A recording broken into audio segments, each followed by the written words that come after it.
Welcome back, Insight family. In this supplemental explainer, we're going to get some incredible context for our study this week.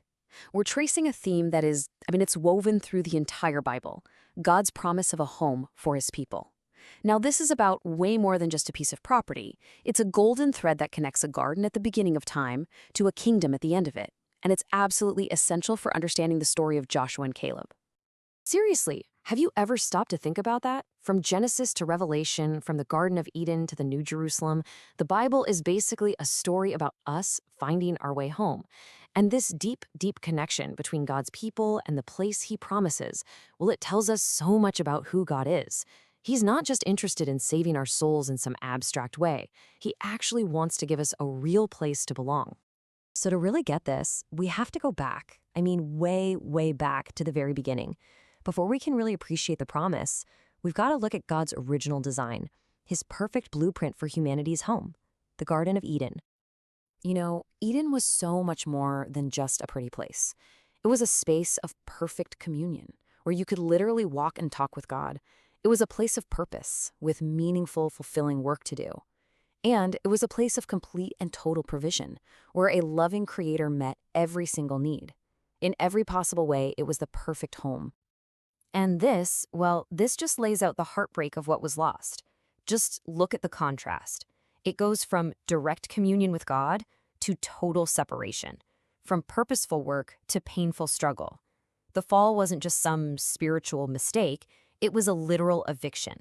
Humanity became exiles, kicked out of God's presence and their home.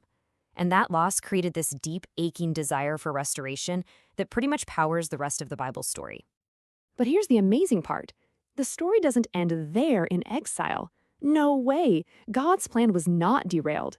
In fact, this is where he renews his promise of a home. But this time, he ties it to a very specific piece of land for his people, the land of Canaan. And here's the thing about Canaan. It was never just about a plot of land. It was designed to be a training ground for faith. It was set up to force the people to trust what God promised over what their eyes could see, and what they could see was terrifying. We're talking giant warriors and massive fortified cities. Every single day was an exercise in learning to depend on him, not on themselves. And this really gets right to the heart of the matter.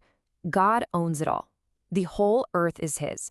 He gives us blessings not just to take care of us, but to shape us, to grow us. That whole long, difficult journey to the Promised Land was designed by God to build the character of his people, teaching them to rely on the giver and not just on the gifts. But as incredible as Canaan was, it was never meant to be the final stop.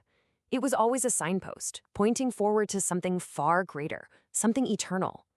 The physical Promised Land was just a shadow, a preview of the real, forever home that God had planned all along. And here it is. This is the ultimate hope for every single person who follows Jesus. Not some temporary spot in this broken world, but a forever home in a completely renewed creation, where we will finally live face to face with God himself. Just let that promise wash over you. It is incredible. This is the complete reversal of the exile from Eden. Where there was separation, now God is dwelling with us. Where there was pain and tears, now there is perfect peace. The home that we lost isn't just restored, it's made eternal. It's unbreakable. In this invitation from Jesus, it just brings the entire story full circle. It's the call we've all been longing to hear.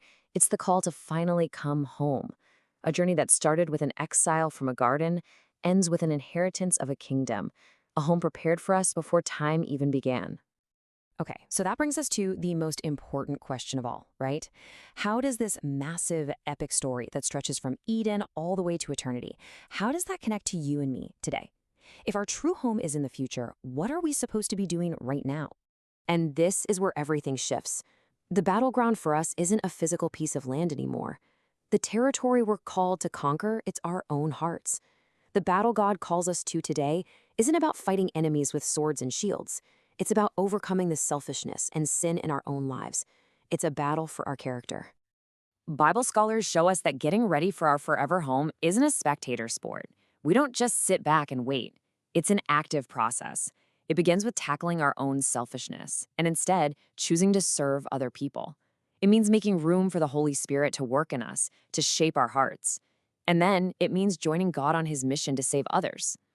So here's the bottom line. The real journey to the promised land for you and for me, it starts today. It starts in our hearts. Every choice we make, every time we resist temptation, every small act of service, it's all part of taking possession of our spiritual inheritance. Why? Because our character, that's the only thing we're packing to take with us from this world into the next. And this is the powerful background we need to understand Joshua and Caleb.